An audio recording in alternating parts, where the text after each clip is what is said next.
Bonjour à tous, c'est le Circulaire qui vous parle pour une nouvelle présentation vidéo, aujourd'hui consacrée à un ensemble de jeux Lego Ninjago sorti en 2020. Il s'agira de la référence 11721, le Skull Sorcerer's Dragon, ou en français le dragon du sorcier au crâne. Donc une très grande boîte, comme vous pouvez le remarquer, qui va contenir pas moins de 1016 pièces et coûter la somme de 84,99 €.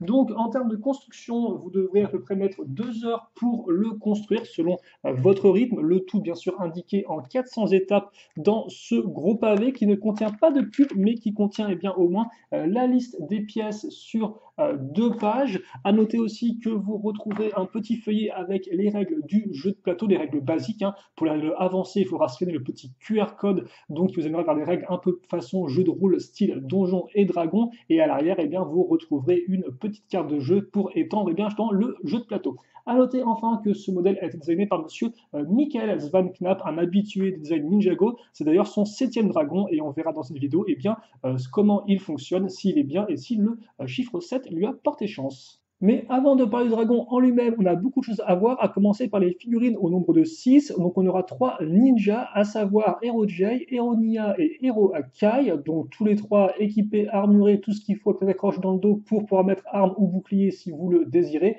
À noter en plus les liens qu'il y a entre les 3 personnages, hein. Kai est le frère de Nia et Jay, c'est le copain de Nia. Donc il y a des petits liens comme ça, toujours intéressants quand vous suivez l'histoire en même temps pour créer vos propres aventures justement. Et justement, pour créer vos propres aventures, vous aurez le droit à 3 méchants, dont le Big Boss, hein, le Skull Sorcerer, le sorcier au crâne, qui rend vraiment très bien, aussi bien au niveau des imprimés que au niveau de ses moules. J'aime beaucoup les ailes et surtout son masque avec le chapeau. Très jolie pièce. Et il viendra avec 2 de ces Awaken Warriors, ou en français les guerriers éveillés. Donc c'est des squelettes, hein, c'est la troisième entre guillemets un peu espèce de cette saison 13, après les Geckles Elements, les squelettes. Bon, c'est relativement classique, hein, c'est pas extrêmement intéressant en termes d'ennemis, je trouve, mais bon, ça fait le boulot, et surtout, à la fin, on a une très bonne sélection de figurines qui est très complète, avec tout ce qu'il faut là où il faut. Enchaînons maintenant avec les petits accessoires qui vont servir au jeu de plateau, à commencer par les compteurs de vie qui font aussi office de petits socles. Donc vous en aurez 2 dans ce modèle-là, ils seront tous les 2 identiques. Donc je vais juste en prendre un pour vous présenter un peu à quoi ça sert. Donc vous aurez une petite accroche pour mettre votre figurine ici, une petite caisse pour mettre vos armes ou vos trésors récupérés au long de votre aventure, et surtout vous aurez les petits points de vie représentés par des cœurs que vous pouvez baisser quand vous perdez des points de vie, donc justement quand vous allez affronter des monstres. Et comment ça se passe quand on affronte des monstres? C'est très simple. Pour ce faire, on a le droit à un dé toupie, donc effectivement avec des faces qui vont de 1 à 3 pour les déplacements et de cœur à tête de mort pour les combats. Ah, bien sûr, vous l'avez compris, tête de mort, c'est quand on perd un point de vie, et cœur, c'est qu'on réussit l'attaque. Et donc justement dans l'idée, on a des accroches ici, on peut y mettre notre figurine et ainsi la faire tourner. Et ça fonctionne très bien, donc on peut aussi s'amuser en plus de ça en mode toupie avec ce dé qui est vraiment très bien pensé. Mais là encore, ce n'est pas tout, car vous aurez aussi une petite structure dans ce modèle qui sera divisée en 2 parties et qui s'intitule le parcours du combattant. Et oui, pas rien que ça.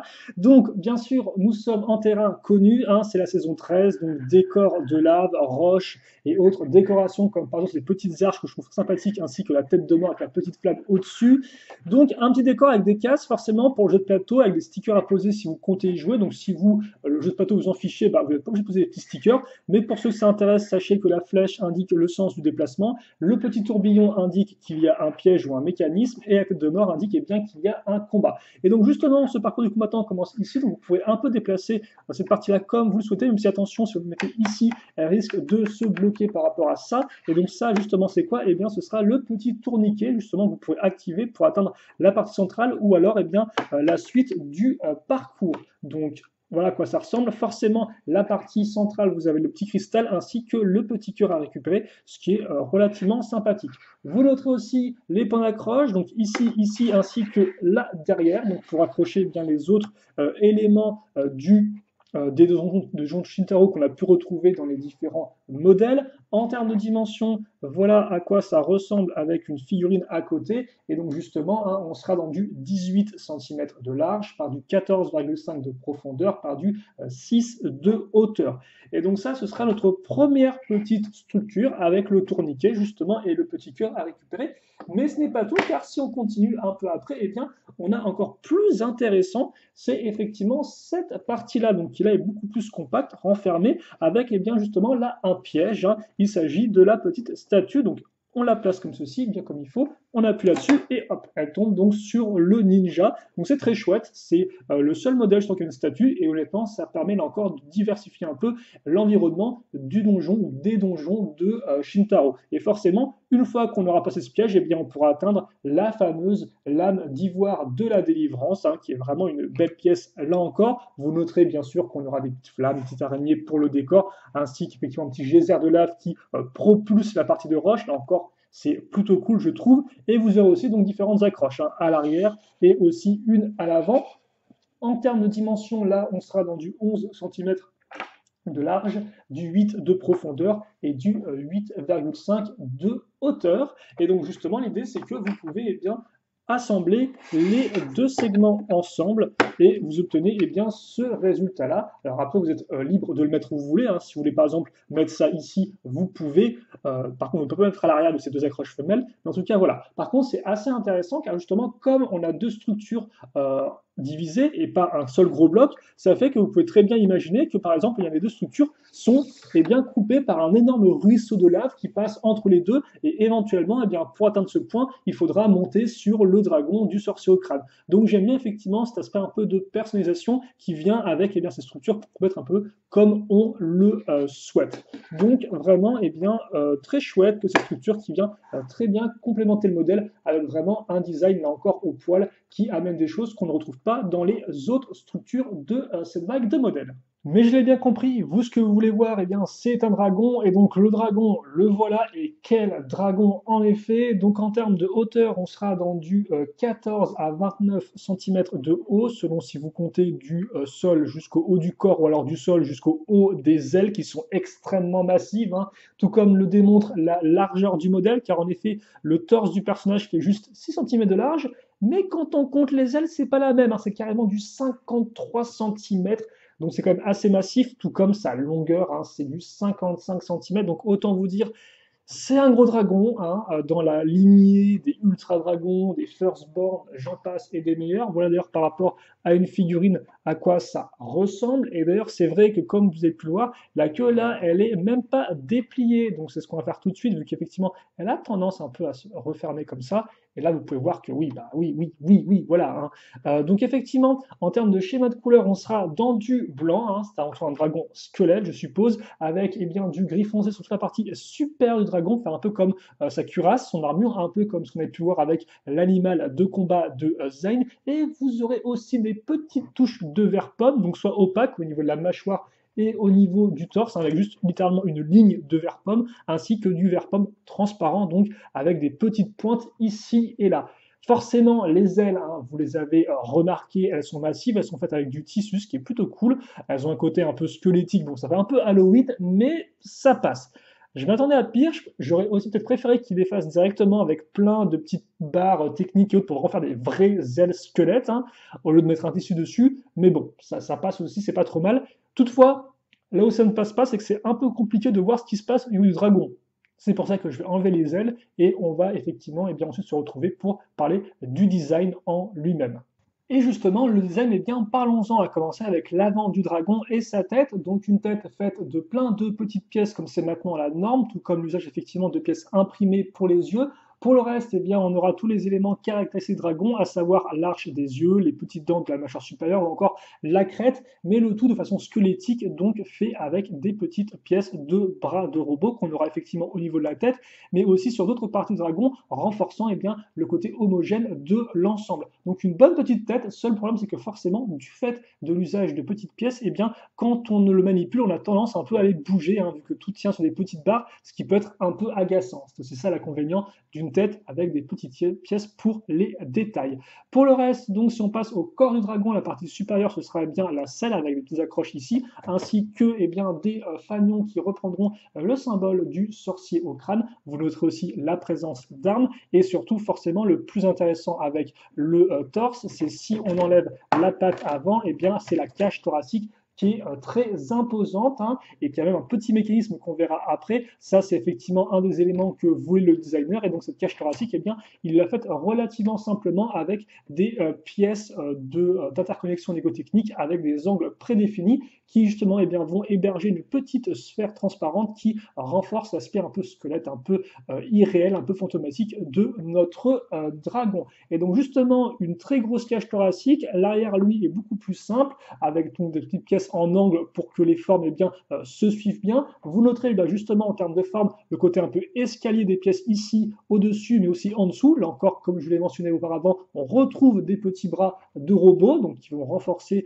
le design de l'ensemble, tout comme l'usage effectivement répété des pièces à l'arrière pour la queue. Vous noterez que ces pièces-là et la petite pièce-là, on les retrouve vraiment de partout, tout du long, aussi bien à l'arrière qu'à l'avant. On les a aussi ici. Donc ça permet vraiment, là encore, d'avoir un design qui est très fort et très propre. Tout comme les pattes, d'ailleurs, les pattes avant ou pattes arrière vont reprendre la même forme de quart de cercle arrière, les mêmes pièces, comme par exemple ces pièces rondes ici, et même les mêmes parties au niveau des pattes. Alors certes, la construction n'est pas la même, ce qui au moins est intéressant, ce n'est pas un gros x4, mais c'est suffisamment identique, ou en tout cas suffisamment proche, ressemblant, pour qu'on ait vraiment un dragon qui soit très propre en termes de design. D'ailleurs, vous noterez aussi l'usage des petits corps de droïdes ici, qui rappellera effectivement ceux utilisés sur le dragon de Maître Wu, comme quoi il y a aussi effectivement des liens qui se font entre les différents sets au niveau des pièces utilisées.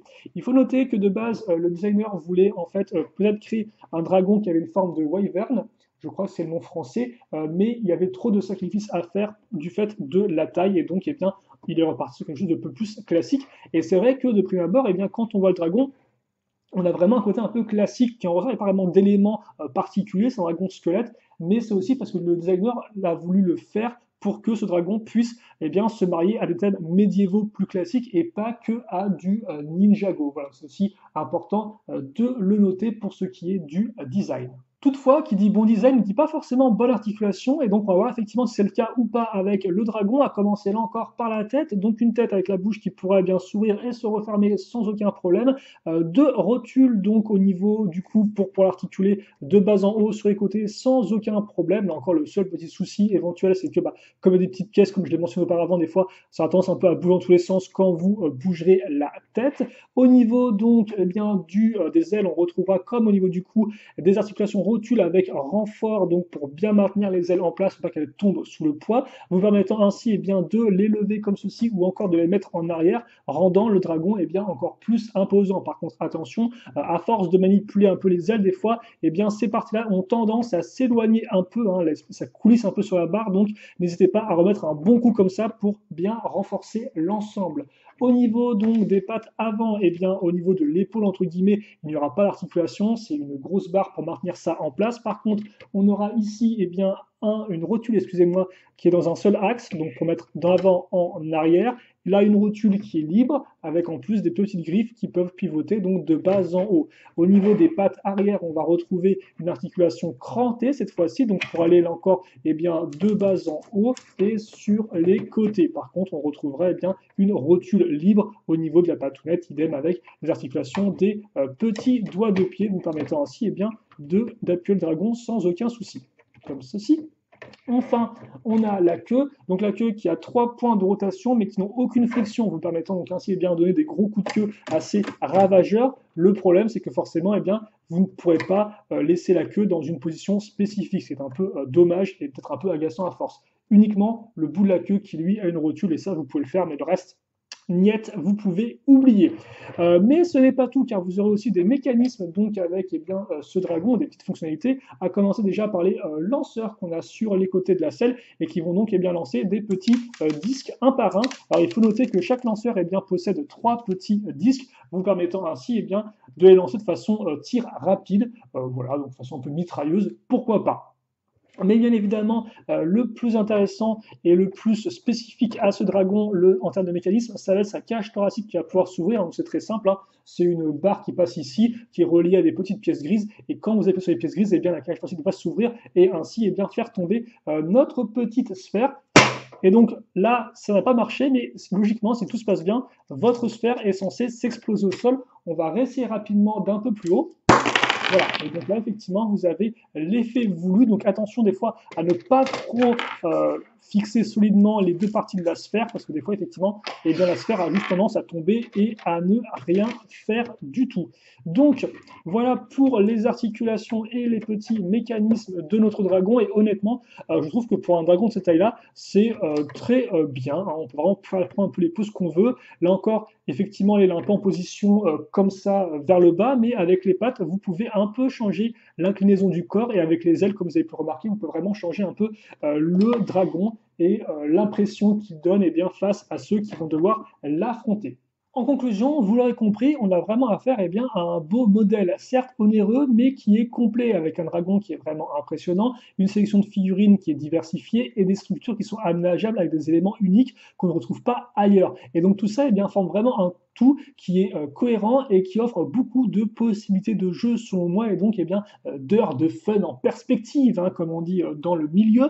Donc effectivement le dragon qui va être le clou du spectacle, un dragon moderne Ninjago comme on peut s'y attendre avec une bonne taille, avec un bon schéma de couleurs et effectivement de quoi s'amuser niveau construction et jouabilité. Il y a tout ce qu'il faut là où il faut, encore plus quand effectivement eh bien, c'est un nouveau type de dragon dans Ninjago, hein, des dragons on a eu auparavant, dragon élémentaire, dragon traditionnel de titane, doré, fantomatique, mécanique, et donc là effectivement on a le dragon squelettique, mais je dois quand même avouer que même si ce modèle et le dragon en soi n'ont pas vraiment de défaut, hormis peut-être la queue qui bouge dans tous les sens, eh bien c'est vrai qu'on a un dragon qui est très classique en fait. C'est littéralement un dragon squelette. Et vous allez me dire, bah, c'est bien le Killer, mais c'est un peu ce qu'on veut, non? Et c'est vrai que bah, moi, des fois, quand même, je recherche la petite étincelle, le petit truc en plus. Et c'est vrai que bah, ce modèle-là ne l'a pas vraiment. Il est très propre, il est très bien réalisé. C'est aussi ce que voulait faire le designer, hein. Il voulait faire un dragon qui puisse eh bien, aller dans d'autres thèmes fantastiques, médiévaux, plus classiques. Et donc là, pareil, réussi, il n'y a pas de souci. Mais c'est vrai qu'effectivement, bah, moi, quand je joue le dragon, je trouve de bonne taille impressionnant, mais je me dis, ah, je sais pas, quand même, il est un peu, bon, il est un peu classique, il est un peu basique. Après, tout dépend effectivement ce que vous recherchez dans le modèle, dans un dragon, etc. Moi, c'est vrai qu'effectivement, c'est pas celui qui va peut-être le plus rester dans mon cœur, même s'il est très bien réalisé. Voilà. Mais bon, honnêtement, comme j'ai dit, ça qui est intéressant avec ce modèle-là, c'est que le modèle, ce n'est pas que le dragon. Certes, le dragon prend une place prépondérante, mais il y a aussi les structures, il y a aussi les figurines, et donc c'est vraiment cet ensemble pris au complet, et bien, qui pour moi fait la force du modèle, et donc là encore, bien, devrait, je pense, faire plaisir à la plupart d'entre vous. Quoi qu'il en soit, nous, on se quitte là-dessus. Si vous avez des questions, des commentaires, n'hésitez pas à les poser. J'y répondrai avec grand plaisir, comme d'habitude. Et puis pour le reste, eh bien, on se retrouve très prochainement. Passez une bonne journée, une bonne soirée, tout ce que vous voulez. Et à la prochaine. Salut à tous et à toutes.